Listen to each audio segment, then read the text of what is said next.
चढ़ेगा। देखो ईमानदारी से बताएं आपको, ज्वारी का संग करोगे तो आज नहीं तो कल, कल नहीं तो परसों पत्ता फेंकने आई जाएगी। शराबी का संग करोगे तो संग जैसे ही बढ़ेगा तो पहले ढक्कन खोलोगे, फिर धीरे धीरे जो शराबी करते हैं वो करोगे। नेताओं की संगत करोगे तो नेतागिरी की बातें आ जाएंगी। वैष्णव जनों का संग करोगे तो वही आचरण होगा।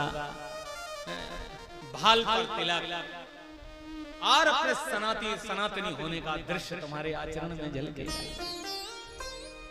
अच्छे लोगों का संग करो जिनका आचरण अच्छा हो। एक हमारा ये भैया है संगीत का महावीर, वो कह रहे थे कि महाराज आदमी का बहुत अच्छी बात है, कभी कभी सबकी बात सुनना चाहिए आदमी को। वो कह रहा था कि महाराज चरण से ज्यादा आचरण पूजनीय होता है। चरण उन्हीं के पूजे जाते हैं जिसका आचरण वंदनीय होता है, और जिसका आचरण बिगड़ जाता है वो कितना भी वंदनीय हो उसके चरण भी नहीं पूजे। आचरण को अच्छा बनाओ। बड़े लोगों को चाहिए, विद्वानों को चाहिए, जिनको लाखों लोग फॉलो करते हो उनको चाहिए, माता पिता को चाहिए, बड़ों को चाहिए कि अपने आचरण को ऐसा बनाए कि उसके छोटे वाले लोग उसके आचरण से अपनी जिंदगी बदल लें। ऐसा आचरण करना चाहिए। आप ईमानदारी से बताओ, बड़े लोग गुटखा खाते हो, तंबाकू घिसते हो, और बच्चों से कहे कि बेटा तंबाकू चबाना स्वास्थ्य के लिए हानिकारक है, गुटके पे लिखा है नो स्मोकिंग, खूब कहते रहना धूम्रपान निषेध है, और पर्दे के पीछे जाके बीड़ी धोंकते हो। बोलो सुधारोगे अपने बच्चों को? कौन चाहता है कि हमारे बच्चे ऐसा काम करें? लेकिन जो चाहते हैं कि मेरे आने वाली भविष्य की पीढ़ी उसका उज्जवल भविष्य हो, तो उसे अपने आचरण को सुधारना पड़ेगा। इसलिए संग अच्छे लोगों का करो। देखो एक बात बताओ, गर्मी का मौसम है, आपके यहां कोई रिश्तेदार आ जाए, कोई मेहमान आए, तो दो तरह का स्वागत होता है भैया आजकल एक तो स्वागत यही होता है जो मैंने अभी बता दिया। सबसे पहले एक उड़िया फाड़ के खवाते हैं, तंबाकू गुटखा। अब किसी से क्या, अरे महाराज ये तो चल पड़ा है, ये तो चलेगा। जब ये शरीर का निर्माण हुआ तो ब्रह्मा जी ने शरीर के निर्माण करते समय ऐसी कोई व्यवस्था नहीं बनाई कि गुटखा तंबाकू चबाने का कोई कॉलम बनाया, ऐसा है ही नहीं कुछ। ये हम लोगों ने निर्मित कर दिया है। अच्छा एक बात बताओ, आपके घर में कोई मेहमान आए, अप्रैल मई का महीना चल रहा है, और बढ़िया उसको फल का जूस, पाइनएप्पल का जूस, गन्ने का रस, कोई रस आप उसको दीजिए, जूस दीजिए, बढ़िया सा जूस जब आप उसको दोगे, थका हुआ मेहमान आया और मीठा मीठा ठंडा ठंडा उसने रस पिया। रस पीने के बाद आप लोग ईमानदारी से बताओ कुदारी वासियों कि रस पीने के बाद जब रस अंदर जाता है तो आत्मा क्या कहती है?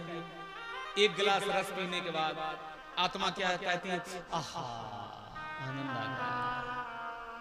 जब रस अंदर जाता है ना जिह्वा के द्वारा, तो अंदर से क्या आशीर्वाद भाव क्या निकलता? आहा आनंद आ गया।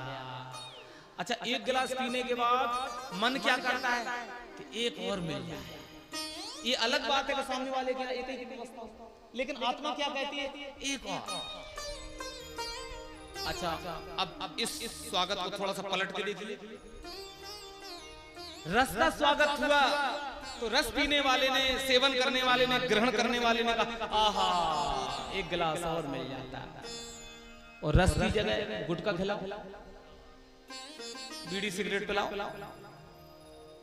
अच्छा गुटखा जब खाएगा वो आदमी, पहलवान भारत का, किसी से वहां तो युद्ध करने जा नहीं सकता है भारत की रक्षा के लिए, वो दांतों से ही युद्ध करता है आपस में, और उसको गुटके पे मेहनत वो करता है पूरी ताकत, उसको चबाता है।